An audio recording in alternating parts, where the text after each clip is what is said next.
Bonjour, c'est sûr, c'est l'actualité du jeu vidéo du samedi 28 octobre 2023 et on revient sur un running gag Ubisoft puisque Skull and Bones, je vous avais dit que le jeu avait été retardé, puis annoncé, puis re-retardé, il y a eu une bêta fermée, en plus Ubisoft m'a même pas profité, m'a demandé d'y participer, je l'aurais rayonné, et c'est retardé à nouveau, donc du coup ils disent une annonce qui va faire plaisir ou pas, enfin c'est surtout, ils nous disent une nouvelle fenêtre de tir, hein.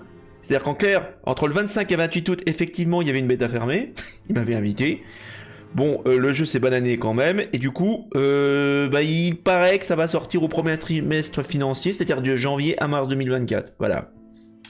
Donc voilà, un énième report. Enfin voilà, c'est tellement drôle maintenant. Enfin, je sais pas quoi dire. Enfin, voilà. Faut le prendre avec du recul. Voilà, à mon avis, ça va être encore repoussé derrière. Bon, c'est vraiment un running gag chez Ubisoft, je sais pas ce qu'ils font. Bon, voilà. En tout cas, c'est repoussé à nouveau. Voilà, pour changer. Dragon Quest X Offline. Alors, souvenez-vous, en ce moment, sur la chaîne, je suis en train de faire, tous les dimanches, une rétrospective du Dragon Quest. On a commencé avec le 1. On est en cours du 2, on est bien avancé dans le 2. Et j'aimerais bien aller jusqu'au 11, finalement. Le 11 qu'on a déjà fait sur la chaîne, mais au moins qu'on joue à tous les épisodes, y compris le 10. Il faut savoir que le 10 au Japon, c'était un MMO RPG qui n'est pas sorti du tout en Occident. Hein. Et du coup, il y a une version offline qui est sortie. Alors, pour l'instant, uniquement au Japon, mais des rumeurs.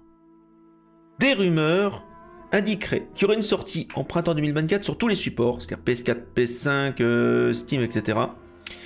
Et disons, en fait, généralement, quand c'est Square Enix Asia qui publie ces annonces-là, ça indique que le jeu va être traduit dans d'autres langues, le chinois, le coréen, et généralement avec une langue anglaise. Donc du coup, on pourrait avoir sur Nintendo Switch et sur les autres supports, peut-être en 2024, une version disponible. Quoi. On va regarder le trailer, même s'il est en...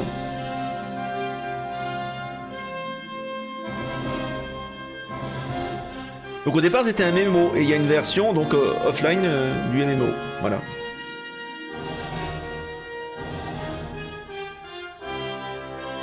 Ça se rapproche beaucoup des épisodes un peu 3DS, mais en bien mieux.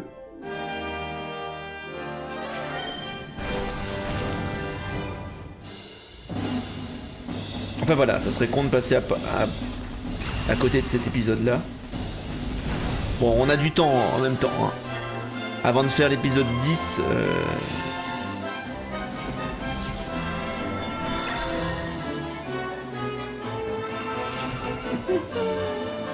Vous connaissez le thème habituel, hein, Dragon Quest.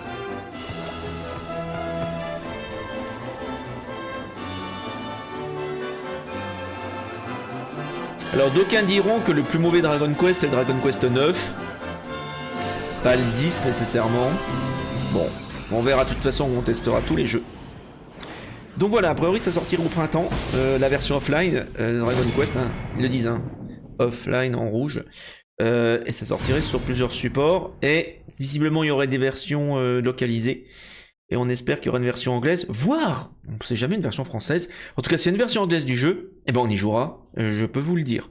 Ça c'est clair, donc vous voyez, PlayStation 4, 5 et Steam. Donc ça a l'air très intéressant.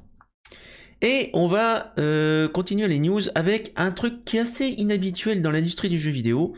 Vous savez, en ce moment on joue à Lord of the Fallen, et on a eu, de la part de CI Games, le coût total de développement du jeu. Alors le développement du jeu en lui-même, c'est l'éditeur qui le dit, hein, c'est 40 millions d'euros. Ça va être une conférence destinée aux actionnaires. CI Games a révélé que le développement de Lord of the Fallen a coûté 40 millions d'euros. C'est pas tant que ça. Une facture qui ne tient pas compte des frais d'utilisation de l'Unreal Engine, hein, ils prennent 5% des recettes au passage, et les 18,2 millions d'euros de dépenses marketing, et les 4,8 millions d'euros, hein, c'est pas négligeable, pour faire une version physique du jeu. En clair, le jeu a coûté l'équivalent de 63 millions d'euros, en monnaie locale, 281 millions de zloty. Voilà, 63 millions d'euros, tout compris, marketing compris, édition compris, c'est pas mal. C'est le plus gros jeu de CI Games jusqu'à présent. Il faut savoir que eux, ils étaient généralement éditeurs de... c'est un éditeur polonais, hein. Ils sont spécialisés dans les Sniper Ghost Warrior. Bon, voilà, c'est pas des jeux fantastiques, hein. J'avais déjà fait un sponsor, il me semble, sur un des épisodes. Et en fait, ce qui s'est passé, c'est que le jeu avait fait de très mauvaises ventes. Donc voilà, 1 million d'exemplaires de Lord of the Fallen CD sont écoulés en 10 jours, c'est beaucoup, c'est pas mal du tout, et ils vont continuer à améliorer leur jeu, donc c'est quand même rare, je confirme hein, qu'on ait des chiffres comme ça, donc voilà. 40 millions d'euros pour le développement lui-même, et 63 millions au total, marketing et édition physique compris.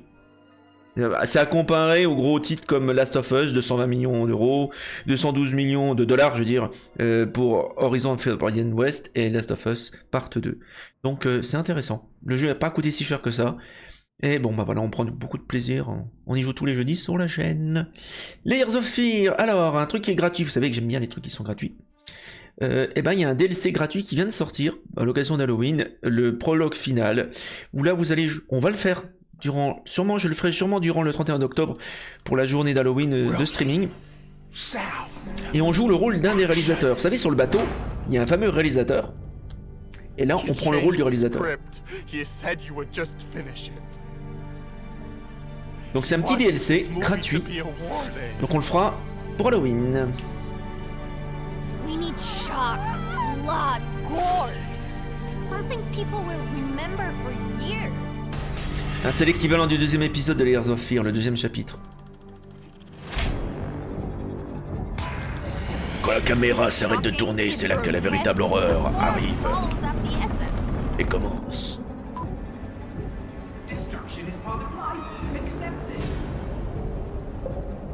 Ouais, un nouveau chapitre. Préparez-vous à diriger votre propre cauchemar. Voilà, c'est disponible depuis le 24 octobre. Dès que vous avez une des versions du jeu sur n'importe quel support, vous avez droit à ce DLC gratuit. Voilà, c'est très bien. Bon bah voilà, c'est tout pour les news du jour. On se retrouve sûrement demain, s'il y a de l'actualité ce week-end. En attendant, jouez bien et à la prochaine.